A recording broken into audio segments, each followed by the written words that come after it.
Hello friend, welcome to ashatech.com. Once again today we are continuing with composite bars and we have another example. The guiding question is as follows. A compound bar is constructed from 3 bars 50 millimeters wide by 12 millimeters thick, fastened together to form a bar 50 millimeters wide by 36 millimeters thick. The middle bar is of aluminium alloy, for which E, which is the modulus of elasticity, is equal to 70 giganewtons per square meter, and the outside bars are of brass with modulus of elasticity 100 giganewton per square meter. If the bars are initially fastened at 18 degrees Celsius and the temperature of the whole assembly is then raised to 50 degrees Celsius, determine the stresses set up in the brass and the aluminium. Then it is given that the coefficient of linear expansion of brass is 18 times 10 power negative 6 per degree Celsius, and that one for aluminium is 22 times 10 to power negative per degree Celsius. Then part B of this question will be that what will be the changes in these stresses if an external compressive load of 15 kilonewtons is applied to the compound bar at the higher temperature. So let us solve this problem. Now, we must note that with such a problem, it is convenient to let the stress in one of the component members, for example brass, to be X. If we can draw just a simple illustration of this bar, it has got brass at the extreme ends with aluminium sandwiched in between them. So when you look at the cross section, is that the width is 50 millimeters and the thickness is 12 millimeters. The whole of it, the thickness would now become a bar of 12 times 3 to become 36 millimeters. Then width remains the same as 50 millimeters.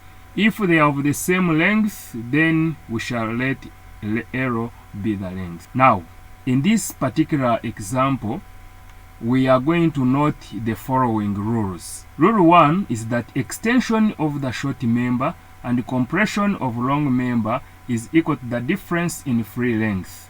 Here we are saying that the short member, which is for example in this regard it is going to be brass, it is going to be extended by the member which is aluminium, which is going to expand so fast, therefore pulling the brass together with it. So as aluminium elongate and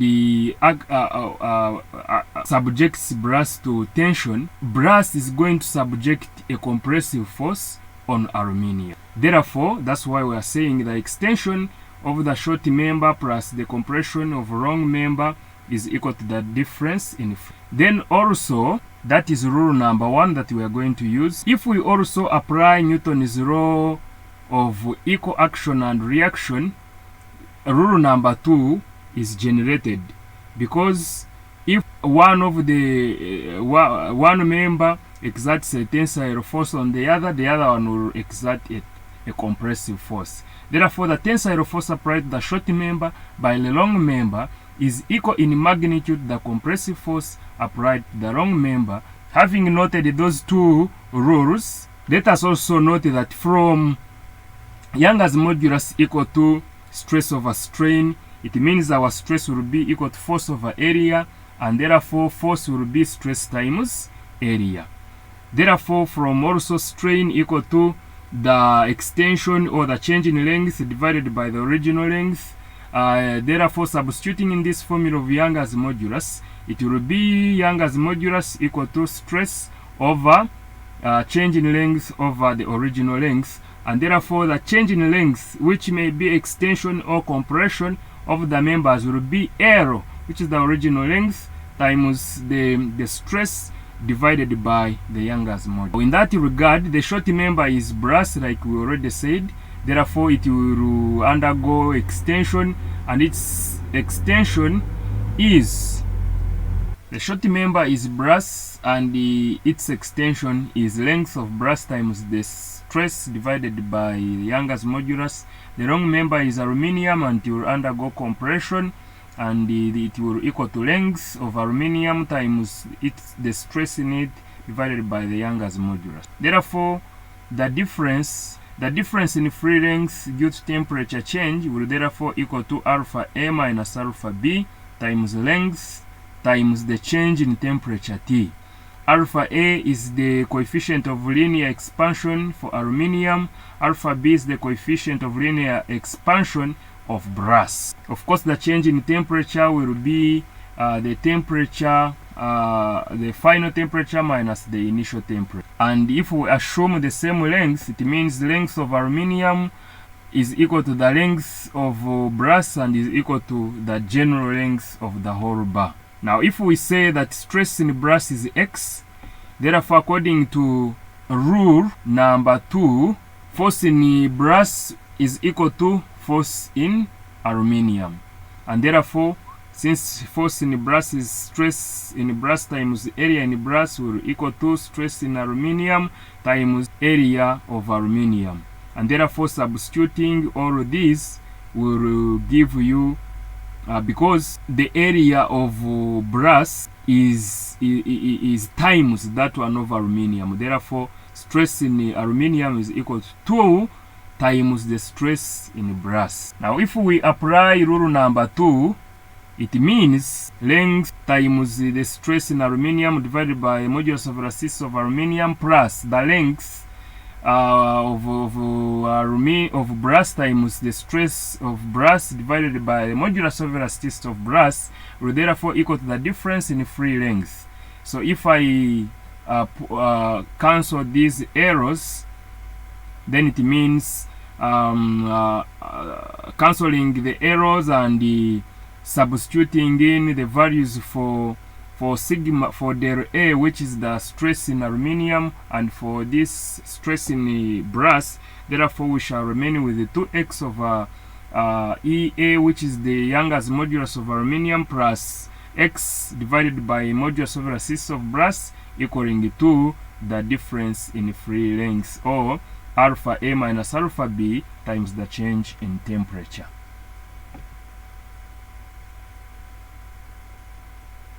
Therefore, looking at that equation above,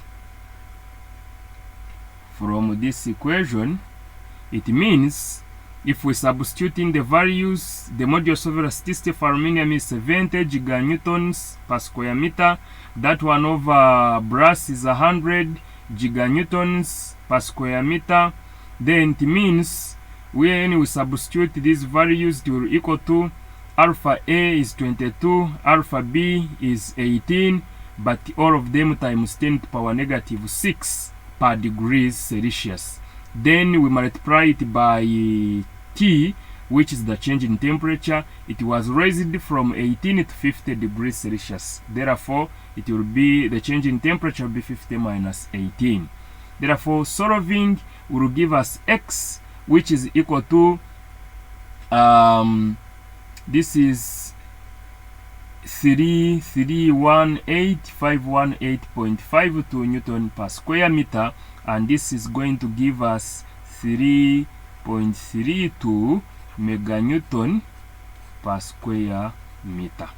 That is the stress in brass. If we represent it by sigma, by a single prime, to represent the stresses due to temperature, then we are going to find out that our value is this. And since there is extension of brass, then this is going to be in tension. This is a tensile force. Actually, this is a tensile stress.